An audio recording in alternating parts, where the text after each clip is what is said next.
యేసుక్రీస్తు శక్తిగల నామంలో మీ అందరికీ శుభములు. ప్రియమైన దేవుని బిడ్డలారా, మరి ఎలా ఉన్నారు? గతించిన దినమంతా కూడా మరి ఎన్నో అపాయాల నుంచి, ఆపదల నుంచి, ఎండవేడి నుంచి తప్పించి మరొక నూతనమైన దినములో మనల్ని ప్రవేశపెట్టిన విధానాన్ని బట్టి మరొకసారి ఆయనకి వందనాలు చెల్లించుకుంటున్నామండి. మరి దేవుడు ఈ దినం మనకిస్తున్న వాగ్దానము కీర్తనల గ్రంథము 40వ అధ్యాయము 2వ వచనం.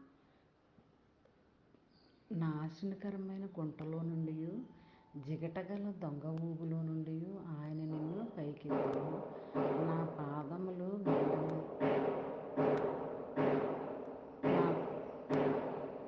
నా పాదములు బండ మీద నిలిపి నా అడుగులు స్థిరపరచను.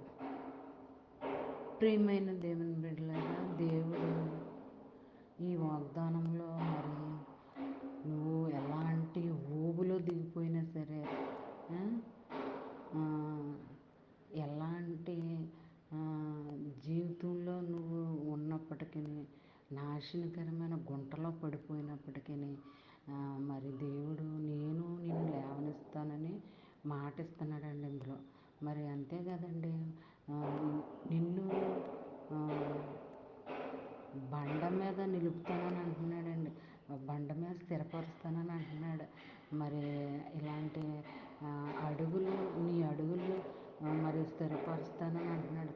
పోకుండా కాపాడుతానని అంటున్నాడు. మరి ఈ దినము ఈ వాగ్దానం నీ జీవితంలో జరగాలని కోరుకుందామండి. మరి అంతే కదండి, వాగ్దానాలన్నీ కూడా ప్రతి దినము కూడా మనం చదువుతూ ఉండాలన్నమాట. అప్పుడే మన జీవితంలో ప్రతి ఒక్క వాగ్దానము కూడా నెరవేర్పునిస్తాడు. అంతే కదండి, వాగ్దానాలు ఎత్తుకొట్టుకుని ప్రార్థన చేసుకోవాలి. ఖచ్చితంగా నెరవేర్పుని నీ జీవితంలో ఇస్తాడనమాట. మరి మనందరి జీవితంలో ఇవ్వాలన్నదే మన కోరిక. మరి చిన్న వాగ్దానం మైండ్లో పెట్టుకుని ధ్యానించుకుంటూ ఉంటే ఆ దినమంతా కూడా నువ్వు, నీ పిల్లలు, నీ కుటుంబ సభ్యులు అందరూ కూడా నువ్వు చేసే ప్రతి పనిలోనూ, అది ఉద్యోగమైనా వ్యాపారమైనా, అందులో ఏ ప్రాబ్లం రాకుండా దేవుడు నిన్ను కాపాడతాడంటండి. మరి నీ అడుగులు స్థిరపరుస్తాడంటండి.